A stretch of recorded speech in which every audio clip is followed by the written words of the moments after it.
Thank you very much, Madam Deputy Speaker, and I'm grateful to Mr Speaker for granting me this adjournment debate on the whole issue of unadopted roads and the facilities, or rather lack of them, for new housing estates. And I know that new housing can be a controversial issue, and some of the biggest issues in my constituency relate to general practice capacity and police numbers not increasing sufficiently in line with the building of thousands of new homes. I want everyone to be well housed in well-designed communities and, crucially, with adequate local facilities. And I'm sure that we would all agree that safe roads to drive on, speed restrictions, traffic calming, street lights, pedestrian crossings, parking enforcement, litter, dog and grit bins and regular collections from them are all what we have a right to expect in England and Wales in 2022. It's not really asking for the earth to have them. Yet the current position is that many hundreds of thousands of our constituents do not have these basic amenities, which we all take for granted, or those of us lucky to live on adopted roads. And as I'll argue, the lack of streetlights, parking enforcement, pedestrian crossings, pavements and speed restrictions make living extremely dangerous at times for these residents. Unadopted roads are subject to surface drainage issues leading to a higher risk of flooding, and mortgage lenders sometimes also withdraw funds from prospective buyers if a road is not adopted. I will. Giving way, and this is such an important debate. He highlighted the issue of drainage. Can I just draw the Minister's attention to a situation in my constituency at Knights Meadow in North Baddesley, where the drainage has been designed in a way which is outside the parameters of adoptability by the Drainage Authority. So therefore there is no chance of the highway above the drain being adopted either. And we're left in this horrendous situation where the homeowners can expect no solution to this. Meanwhile, they're having to cope with substandard facilities, roads and indeed drains. Well, I'm very grateful to my right honourable friend. On the last visit I did with Anglian Water in my constituency, I learnt that water companies are not actually a statutory consultee in terms of new planning applications. Now, the good ones look out for them, and the good local authorities talk to the water companies, but in my view, they should be statutory consultees to avoid exactly the issue which my right honourable friend raises. So in relation to the safety issue, I say, are we going to let the situation continue like this until, God forbid, a child gets killed? The road safety issue is a real one, as I will illustrate.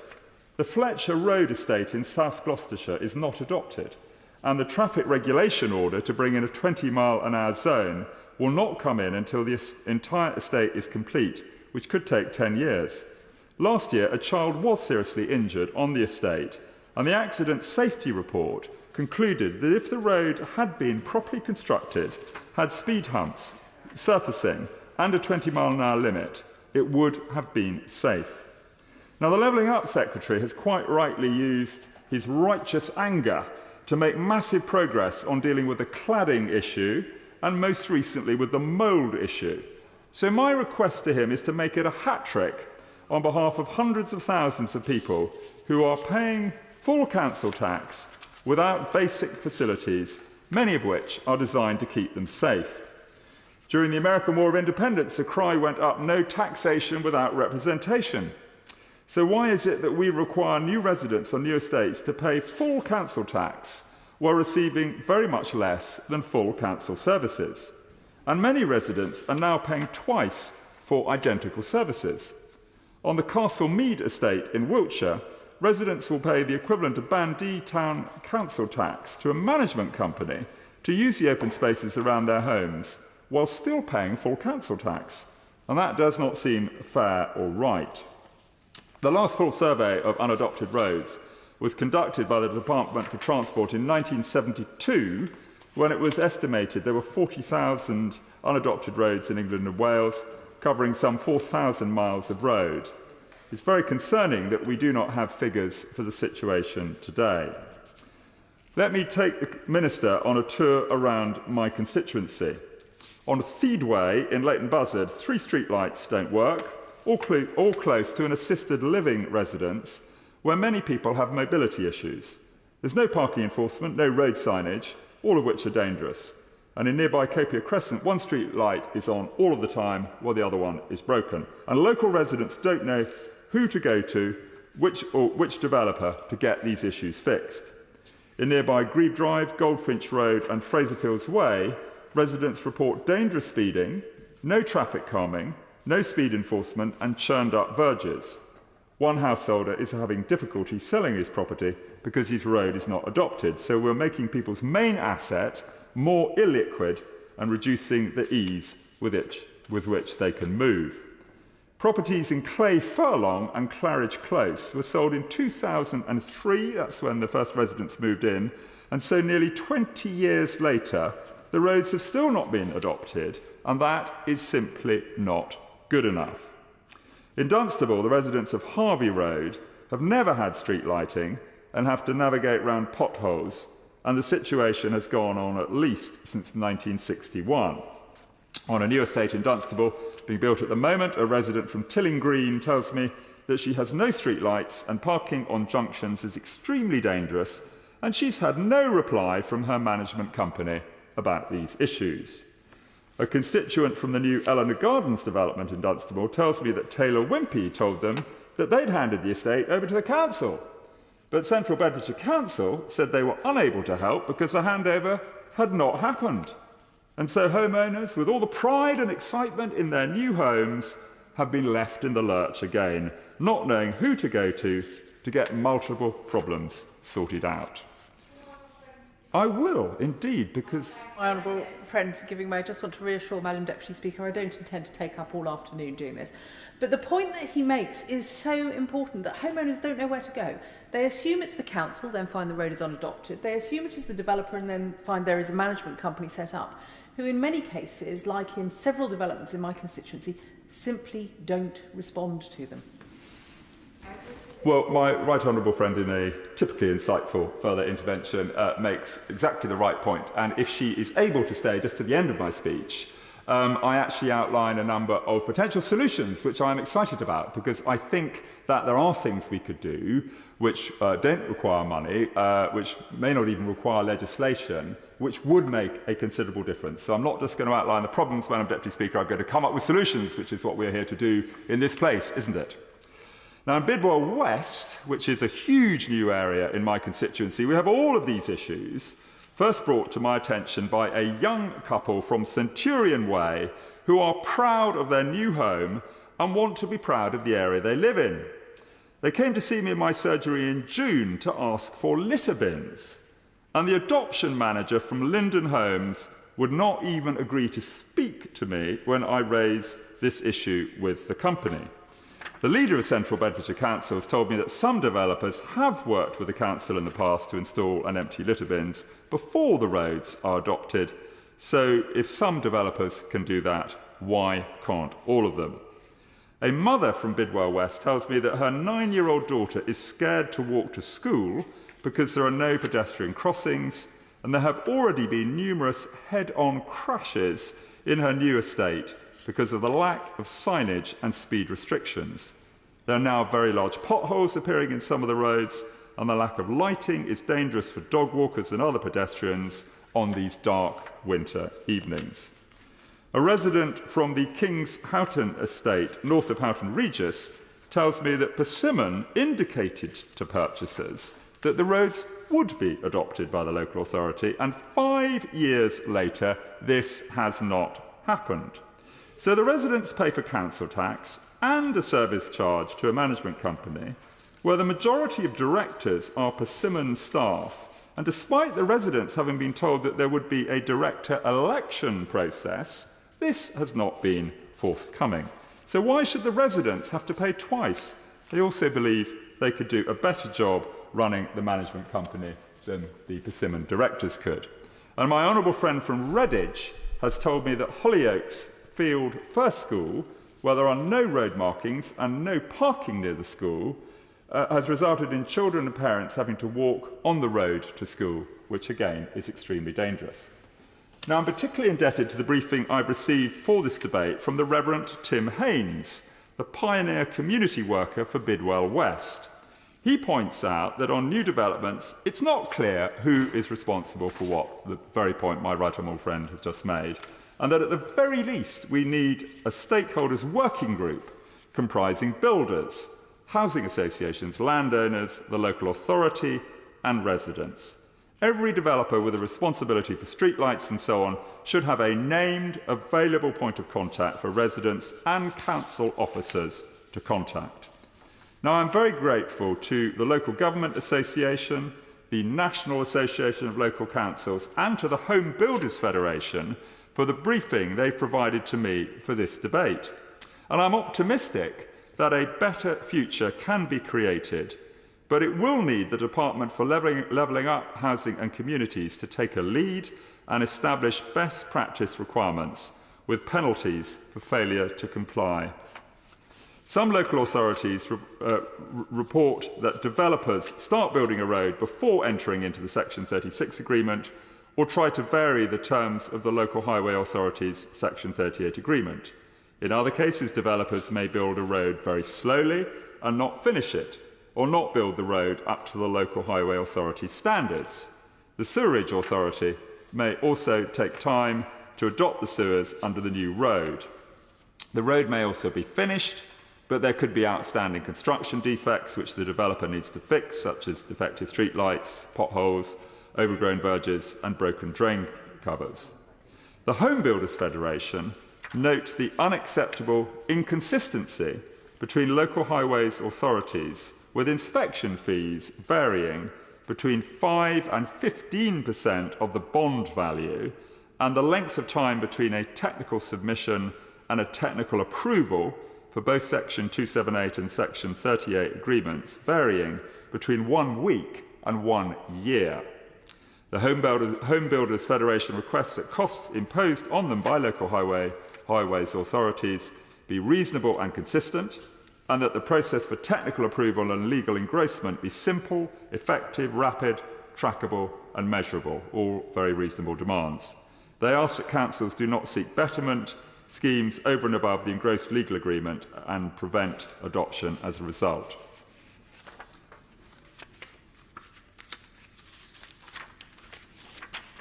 So I want the department to take a lead on this issue and deliver significant improvement in how we provide roads on new estates with the associated facilities which are critical to prevent our constituents from being exposed to danger.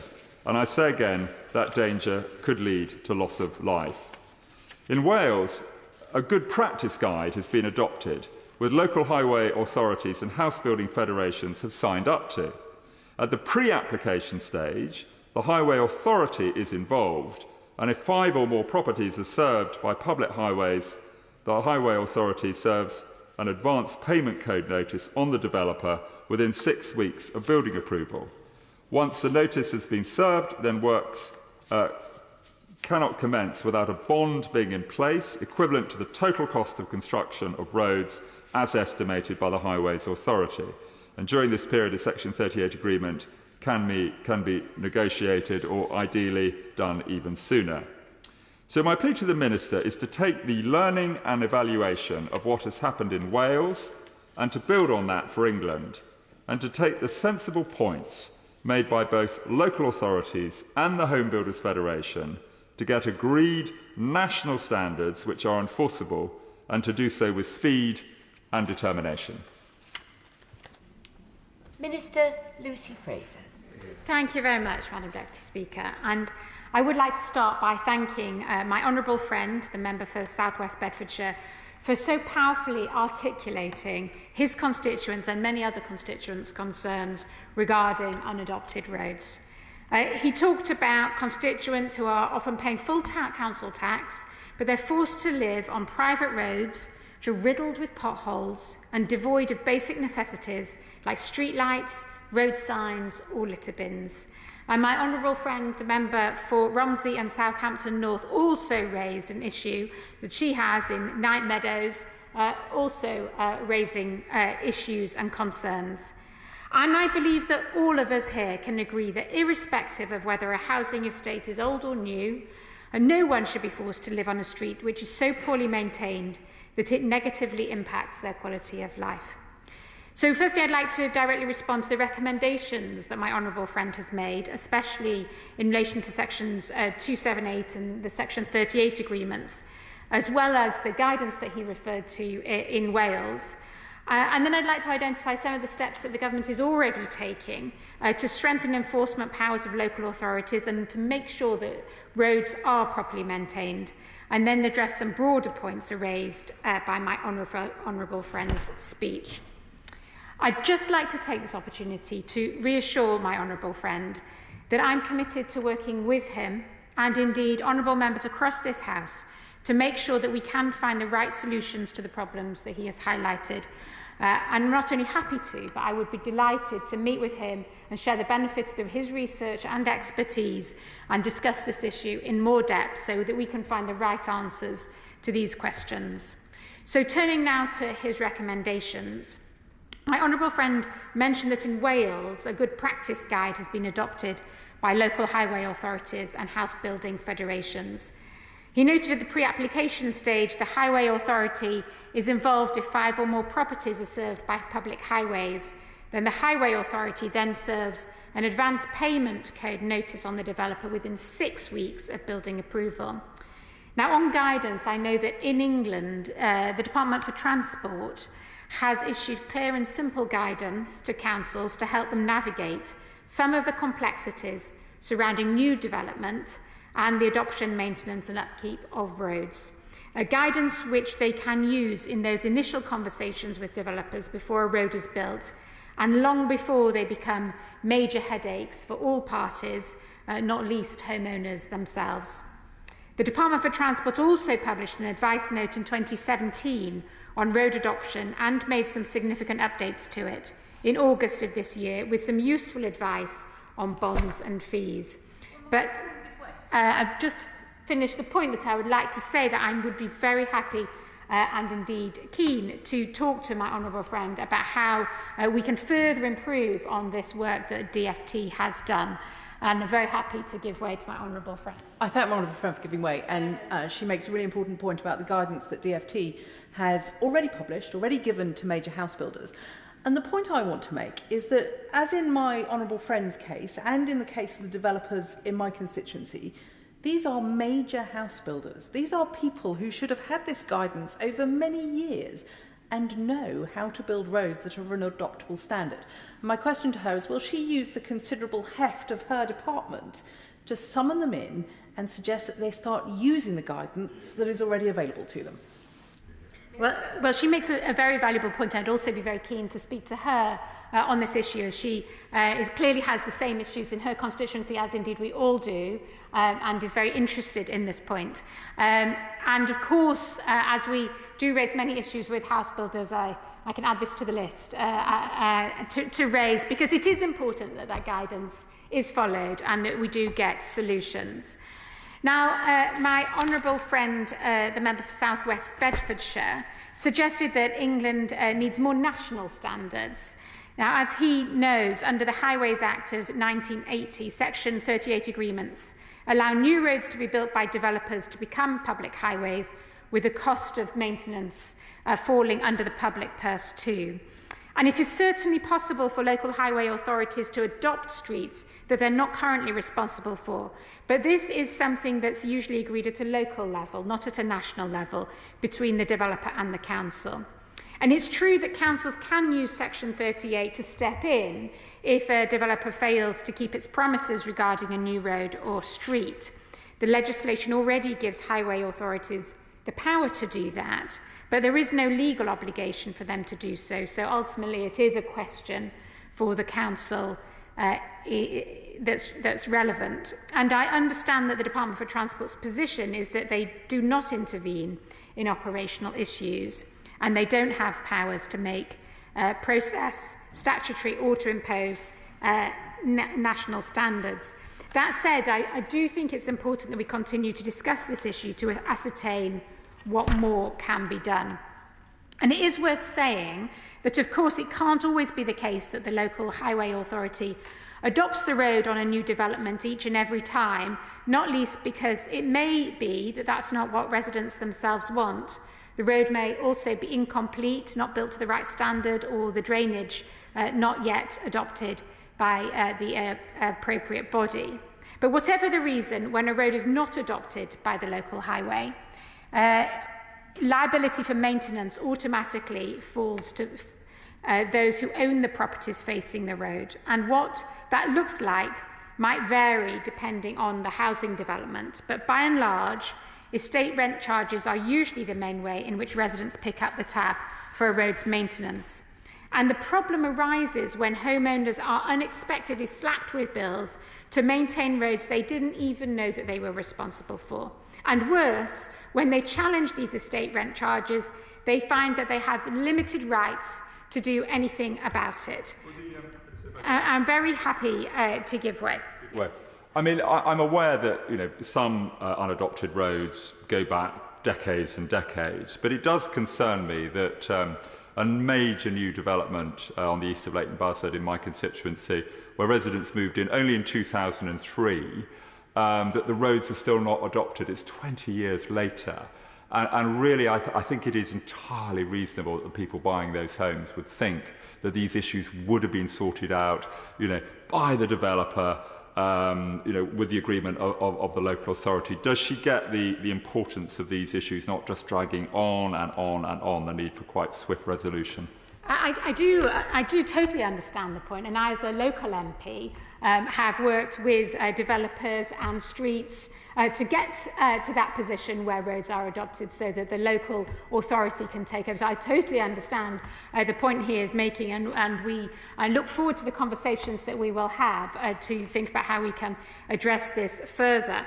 But just coming back to the estate rent charges, we in the government recognise that this is a real concern for homeowners, and we're actually tackling it. We intend to legislate to give freeholders on private and mixed tenure estates the equivalent rights as leaseholders, and that means they're being able to directly challenge unfair rent estate charges. For the first time, they'll be able to apply to the first-tier tribunal to appoint a new manager who can better handle these estate charges and is more responsive to what residents want. Because as the Honourable Member said in his speech, it's sometimes the case that they think they can do this better than the developers or agencies themselves. Now, my honourable friend also talked and recognised there are concerns. He has concerns when developers fail to build roads to adoptable standards. And when that happens, we want councils to take the toughest possible enforcement action. And this is where the Levelling Up Bill that's currently going through this House has a pivotal role to play to strengthen the hand of councils. And our reforms will remove the current 4-year time limit, which applies to some breaches. In future, it will be 10 years for all breaches of planning control.